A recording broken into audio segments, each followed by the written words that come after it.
Hello, this is Jeff Kelly, and in this video, I would like to talk to you about Chapter 7. What is Chapter 7? Many people like to refer to Chapter 7 as the fresh start provision of the Bankruptcy Code. It's a great tool for someone who has a big cloud of debt that's just hanging over them, that's holding them back from moving forward with their future, and we wipe it out and you get a fresh start. The goal in any Chapter 7 case is to get all of your debts discharged. Now, yes, there are some types of debts that we can't currently discharge in Chapter 7, like student loans, taxes, if they're more than 3 years old. And right now in 2021, one of the biggest issues that we see in a lot of Chapter 7 cases or people who want to file Chapter 7 is value of houses. If you own a home and you have a lot of equity, there's a good chance that you're not going to be able to file Chapter 7. In Georgia, currently, we can exempt $21,500 for a single person. For a married couple, it's $43,000 total. So what happens if you have more income,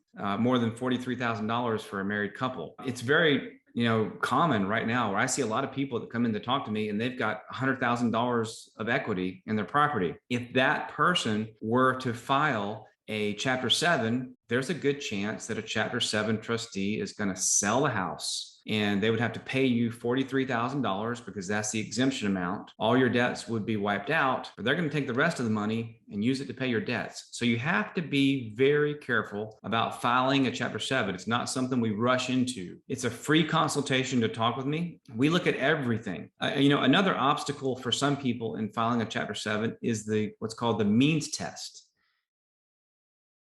And basically what the means test does is it's a formula where we look at your income for the 6-month period prior to filing, and we average it out per month and then compare it to an average family of your size in your area. It's based on these IRS standards, and these standards change, every quarter or so they make adjustments to it. So you've got to pass the means test. You've got to not have exposed equity in order for a Chapter 7 to get you the result that you want. One thing that I really want to emphasize that a lot of attorneys don't is that when you file a Chapter 7 and that case starts, you're in it. You can't just quit and say, oh, my bad, I didn't realize my house was worth so much money. No, no, no, no. Now, you can argue all day long with the Chapter 7 trustee that your house is not worth selling. But if they want to market it, they can do it. And in this current economy, I'm seeing houses sell in 3-4 days.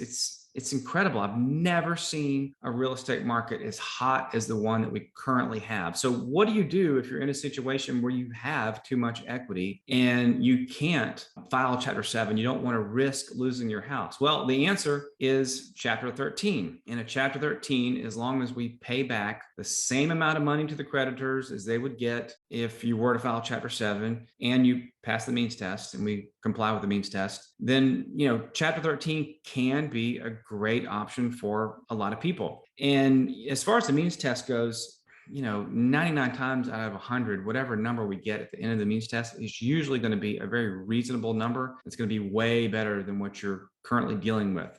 When compound interest starts working against you with credit card debt and things like that, it's impossible. And I see so many clients who will spend years making minimum payments.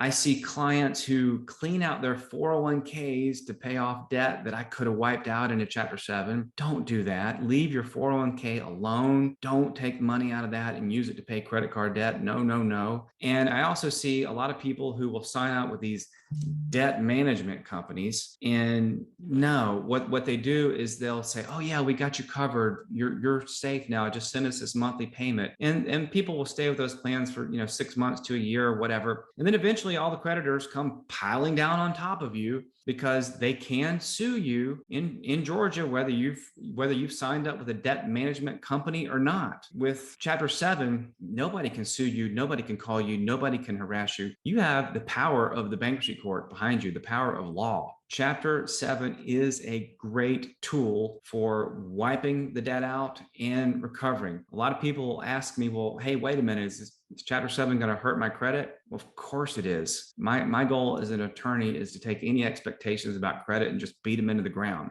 And honestly, if you're worried about Chapter 7 damaging your credit, you probably shouldn't be considering Chapter 7 at the moment. If you've been sued for garnishment, your credit's already been hammered. If you're delinquent on credit card payments, your credit's already been hammered. And Chapter 7 is a great tool for wiping the slate clean, starting over at ground zero instead of negative 50,000 in credit card debt. In the long run, Chapter 7 does help people deal with their credit because it deals with the problem. If you have any questions at all about Chapter 7, call us for a free consultation. You can give us a call at 678-820-3872. I've got a free book that you can download on my website at www.kellycanhelp.com. Right now, you could even schedule yourself an appointment. If you go to my website and go to the chat session and go through that, there's a link where you can schedule a time to talk to us. Come in and meet with us. Doesn't cost you anything to talk to us, and it could save you a lot of heartache. Most people who file Chapter 7 tell me it is just the biggest breath of fresh air and relief. Check out our reviews online. We've got some good ones. I appreciate you listening to this video. I look forward to working with you. Hope to see you soon. Thank you.